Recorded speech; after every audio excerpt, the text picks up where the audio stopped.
आज के वीडियो में हम बात करेंगे एसबीआई बैंक में जॉब कैसे पा सकते हैं, या आप एसबीआई बैंक में जॉब करना चाहते हैं तो आपको क्या करना होगा। स्टेट बैंक ऑफ इंडिया की जॉब हर कोई करना चाहता है, लेकिन बहुत से स्टूडेंट्स हैं, कैंडिडेट हैं जिनको ये इंफॉर्मेशन नहीं होती है कि अगर हम किसी पर्टिकुलर डिपार्टमेंट में जॉब करना चाहते हैं तो आपको किस वेबसाइट पर अपडेट रहना चाहिए।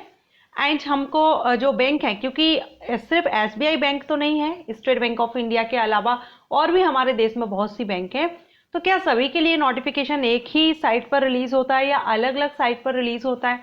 अगर हम एसबीआई करना चाहते हैं तो एसबीआई के लिए हमें कौन सी साइट पर जाना होगा।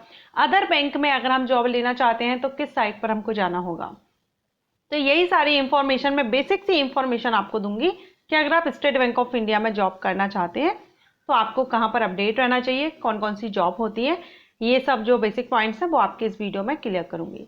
तो अगर आप इंटरेस्टेड हैं, आप भी एसबीआई बैंक में जॉब करना चाहते हैं, वीडियो को देखिएगा एंड तक। और अगर वीडियो आपको अच्छा लगता है, पसंद आता है, तो एक लाइक एंड शेयर कीजिएगा। हेलो एवरीवन, मैं हूं आस्था। वेलकम करती हूं आप सभी का अपने YouTube channel government job genuine notification.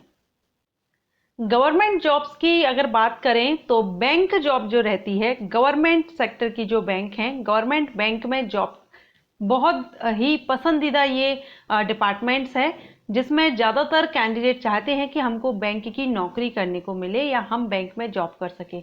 Male female कोई भी हो, स्पेशली फीमेल जो रहती हैं वो बैंक जॉब के लिए प्रेफर करती हैं। इसके अलावा मेल भी पसंद करते हैं बैंक की जॉब।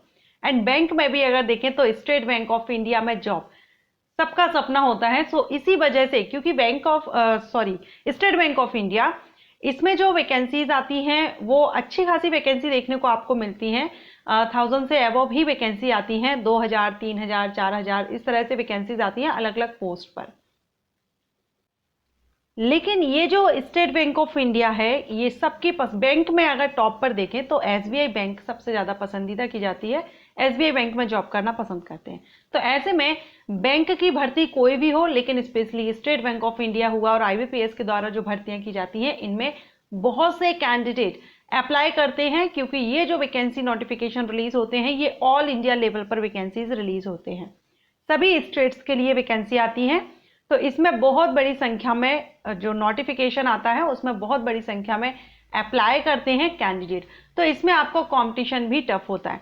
तो सबसे पहले तो मैं यही कहूंगी कि अगर आप बैंक जॉब करना चाहते हैं, एसबीआई बैंक में अगर आप जॉब करना चाहते हैं, तो आप 11th या 12th के बाद से, या 12th के बाद से आप इसकी कोचिंग ले सकते हैं, क्योंकि इसमें कंपटीशन काफ़ी होता है, काफ़ी अप्लाई करते हैं कैंडिडेट। तो ऐसे में आपको मेहनत आपको ज़्यादा करनी होगी, अच्छे से तैयारी करनी होगी, तभी आप इसको क्रैक कर सकते हैं। अगर हम बात करें कि एसबीआई बैंक में कितने तरीके से आप जॉब ले सकते हैं, तो इसमें एक तो टेम्परेरी बेसिस जॉब होती है और एक होती है परमानेंट बेसिस। जो टेम्परेरी बेसिस होती है वो 12th बेस पर आप जॉब ले सकते हैं स्टेट बैंक ऑफ इंडिया में। ये जो टेम्परेरी बेसिस जॉब होती हैं, इसमें सेल्स एग्जीक्यूटिव, इंश्योरेंस एडवाइजर, इस तरह की जो जॉब रहती हैं, ये टेम्परेरी यानी कॉन्ट्रेक्चुअल बेसिस या टेम्परेरी वैकेंसीज आती हैं। इसमें टारगेट रहता है, आप उसको फुलफिल कर लेते हैं तो आपको आगे भी कंटिन्यू रखते हैं, अदरवाइज अगर टारगेट कंप्लीट नहीं करते हैं तो आपको हटा दिया जाता है। तो ये टेम्परेरी बेसिस जॉब होती है। इसके अलावा परमानेंट जॉब होती हैं, और परमानेंट जो वैकेंसी आती हैं इसमें आपके परमानेंट रहेंगी तो ऑल इंडिया से ही अप्लाई कर सकते हैं। और इसमें कौन सी साइट पर आपको अपडेट रहना होगा इस वैकेंसी के लिए, परमानेंट एसबीआई की जो भर्तियां निकलती हैं।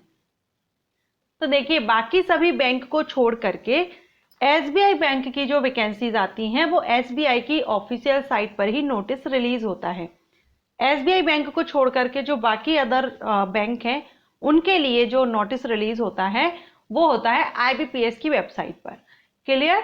तो अगर आप स्टेट बैंक ऑफ इंडिया में जॉब करना चाहते हैं तो आपको स्टेट बैंक ऑफ इंडिया की ही ऑफिशियल साइट पर कैरियर सेक्शन में जाना होगा, वहां पर, या लेटेस्ट न्यूज में जाना होगा। वहां पर आपको इसके लेटेस्ट नोटिफिकेशन देखने को मिल जाते हैं। अब इसकी वेबसाइट तो हमने देख ली कि स्टेट बैंक ऑफ इंडिया में आपको किस वेबसाइट पर जाना होगा अगर आप जॉब चाहते हैं। इसके अलावा जो एसबीआई के द्वारा भर्ती नोटिफिकेशन रिलीज होते हैं उसमें अगर हम मेनली पोस्ट देखें तो सबसे ज़्यादा जो पोस्ट वैकेंसीज हैं वो SBI clerk, SBI PO and SBI SO, ये पोस्ट हैं जिनके लिए नोटिफिकेशन रिलीज होता है। और जिसमें से क्लर्क एंड पीओ की जो पोस्ट रहती है, इसके लिए तो बहुत से कैंडिडेट बहुत से क्या, जो भी इसके लिए एलिजिबल होते हैं सभी इसमें अप्लाई करते हैं। अब इसमें आपकी एलिजिबिलिटी कंडीशन क्या होनी चाहिए, क्योंकि clerk, bank PO and SO ये पोस्ट हैं जिन पर सबसे ज्यादा नोटिफिकेशन रिलीज होते हैं स्टेट बैंक ऑफ इंडिया के द्वारा। अब इसके लिए एलिजिबिलिटी क्या होनी चाहिए, तो आपको अगर बैंक पीओ के लिए कर रहे हैं, क्लर्क के लिए कर रहे हैं या अदर के लिए, सभी के लिए आपको यहाँ पर ग्रेजुएशन होना जरूरी है। किसी भी सब्जेक्ट से, किसी भी डिसिप्लिन में आपने अपना ग्रेजुएशन कंप्लीट किया हुआ हो तो आप एसबीआई क्लर्क, एसबीआई पीओ सभी के लिए ये जो पोस्ट वैकेंसीज हैं इनके लिए आप एलिजिबल होते हैं। तो मिनिमम क्वालिफिकेशन आपकी इंग्लिश होनी चाहिए एंड आपको नॉलेज होनी चाहिए लोकल लैंग्वेज की। आप जिस जोन से या जिस स्टेट से अप्लाई कर रहे हैं उसकी लोकल लैंग्वेज आपको आनी चाहिए। एक लैंग्वेज टेस्ट भी इसमें आपका होता है, ठीक है। इसके बाद हम नेक्स्ट देखेंगे तो आपकी इंग्लिश अच्छी होनी चाहिए, क्योंकि जो पीओ की पोस्ट रहेगी इसमें आपका एक डिस्क्रिप्टिव पेपर होता है जिसमें आपको ऐसे एंड लेटर लिखना होता है, और ये जो ऐसे और लेटर है ये सिर्फ आप इंग्लिश लैंग्वेज में ही लिख सकते हैं, हिंदी में आप नहीं लिख सकते। तो आपकी इंग्लिश भी अच्छी हो, नहीं ये नहीं कहते कि बहुत ज़्यादा अच्छी हो, लेकिन इतना हो कि आप ऐसे एंड लेटर इंग्लिश में आप राइट कर सके, क्योंकि ये आपका डिस्क्रिप्टिव पेपर होता है जिसके फाइनल में मार्क जोड़ते हैं। ये फाइनल जो मेंस एग्जाम होता है उसी के साथ में होता है, तो ये आपका होना चाहिए। अगर हम सिलेक्शन प्रोसीजर की बात करें तो बैंक क्लर्क की जो सिलेक्शन प्रोसीजर है उसमें आपका रिटन एग्जामिनेशन ओनली होता है, इंटरव्यू नहीं होता है। लेकिन बैंक पीओ की जो पोस्ट रहेगी इसमें आपका प्री एग्जामिनेशन, मेंस एग्जामिनेशन यानी कि रिटन, और उसके बाद में आपका इंटरव्यू भी होता है। तो पीओ पोस्ट के लिए इंटरव्यू होता है लेकिन क्लर्क पोस्ट के लिए इंटरव्यू नहीं होता है। एंड इसमें नेगेटिव मार्किंग भी रहती है, सो आंसर आप केयरफुली दीजिएगा। रॉन्ग आंसर होने पर 1/4 मार्क माइनस कर लिया जाता है। तो आप 12th कम, अगर आप एक स्कूल स्टूडेंट हैं और आप चाहते हैं स्टेट बैंक ऑफ इंडिया में जॉब करना, तो आपको क्या करना होगा, सबसे पहले आप अपना 12th कंप्लीट कर लीजिए, उसके बाद आप अपना ग्रेजुएशन कंप्लीट कर लीजिए, किसी भी सब्जेक्ट से हो आप, एंड लास्ट में आपका ग्रेजुएशन जैसे ही कंप्लीट होता है आप स्टेट बैंक ऑफ इंडिया की वेबसाइट पर अपडेट रहिए। हर साल नोटिफिकेशन रिलीज होते हैं क्लर्क एंड पीओ पोस्ट के लिए, तो आप इसकी वेबसाइट पर अपडेट रहिएगा। इसके लेटेस्ट न्यूज़ जो सेक्शन है उसमें जब आप देखेंगे तो आपको नोटिफिकेशन मिल जाएंगे। इंग्लिश को आप अपनी इम्प्रूव कीजिए, क्योंकि आपका डिस्क्रिप्टिव पेपर अगर पीओ के लिए कर रहे हैं तो डिस्क्रिप्टिव पेपर होता है जिसमें आपको ऐसे एंड लेटर इंग्लिश में लिखना होता है। इसके अलावा लोकल लैंग्वेज, आप जिस भी स्टेट से अप्लाई कर रहे हैं उस स्टेट की लोकल लैंग्वेज आपको आनी चाहिए, क्योंकि आपका सिलेक्शन प्रोसीजर में एक लैंग्वेज टेस्ट भी होता है। तो ये आपका सिलेक्शन प्रोसीजर हुआ एंड इसमें आपकी सैलरी डिपेंड करती है, क्लर्क और पीओ दोनों के लिए थोड़ा सा सैलरी में डिफरेंस रहता है। सो यहाँ पर आपको वेबसाइट बता दिया, वेबसाइट किस वेबसाइट पर अपडेट रहना है। और अगर आप जॉब चाहते हैं बैंक में, एसबीआई बैंक में, तो सबसे पहले अपना ग्रेजुएशन कंप्लीट करना है, एसबीआई की वेबसाइट पर अपडेट रहिए। एसबीआई में जो वैकेंसी आती है इसका अदर किसी साइट पर नोटिस रिलीज नहीं होता है, सिर्फ आपको स्टेट बैंक ऑफ इंडिया की साइट पर ही इसका नोटिफिकेशन मिलेगा, ठीक है। एंड क्वालिफिकेशन भी हमने देखी। अब हम बात करें अगर एज की, तो ग्रेजुएशन लेवल की वैकेंसी है, तो इसमें आपकी जो एज है वो 21 से 30 साल होनी चाहिए, minimum 21 and maximum 30। For general candidate reserve categories में रिलैक्सेशन मिल जाता है।